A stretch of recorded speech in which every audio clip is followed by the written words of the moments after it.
Well, I know what democracy looks like in 43 countries around the world. So you can imagine how blown away I was to find out that the worst civil rights offender I've ever seen was actually in my own country. Oh my gosh. Okay.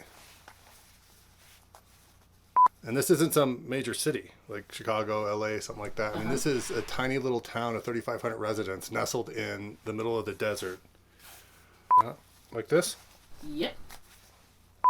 And this is not a happy ending story, right? Just so you know that before we get started, all right? Because, I want to make sure everybody's expectations are leveled and managed. It's the journalist in me that kind of needs to make sure we lay the groundwork for balance. Yeah, I understand. So I used to be a travel show host. I released 3 seasons of Travel Geek documentaries, which totaled 24 episodes and a dozen or so feature-length films from 43 countries on 4 continents. While traveling around the world and making these films, I was also a university professor. Over the course of a decade and a half, I taught at 7 universities in 4 countries in subjects related to journalism, photography, and filmmaking. In my last year of working at the American University in Bulgaria, I heard about the van life and bus life movement going on in the U.S., so I decided to build out my own live-aboard production vehicle, pick up my dad, who's also a photographer, videographer, and head across the states for my very first Travel Geek documentary to be filmed and released completely in my home country. The trip was unbelievable. My dad and I joined forces in this sort of father and son documentary about filmmakers hitting the road, filming the bus life from the insider's perspective. And it was from this rubber tramp community that I first heard about this nomad mecca called Quartzsite, Arizona. During the summer months, there's a population of maybe 3,500. But in the winter, it could go up to, well, some winters, some winter weekends, you've got 100,000 people in Quartzsite.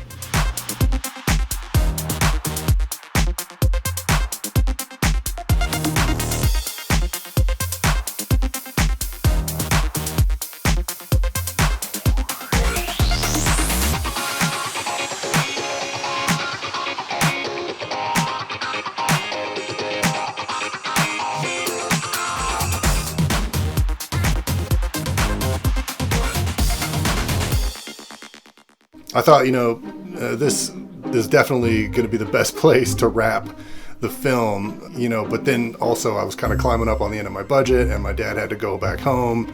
So I went out in the desert and I got all these really great interviews with people living in their buses and vans. And then I went into the Chamber of Commerce for one final interview, my very last interview of the entire documentary, when I met Shanana Rain Golden Bear.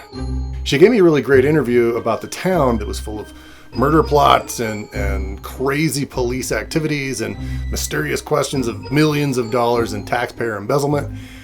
And I was blown away. I couldn't believe it.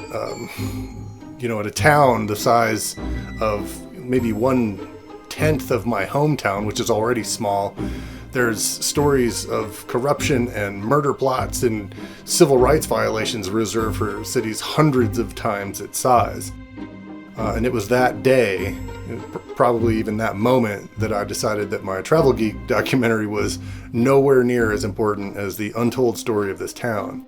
But probably what's most important about having spent the last 2 years doing this film is that I never could have guessed that 2020 would provide me with one of the most timely moments in American history to tell the story. But here we are.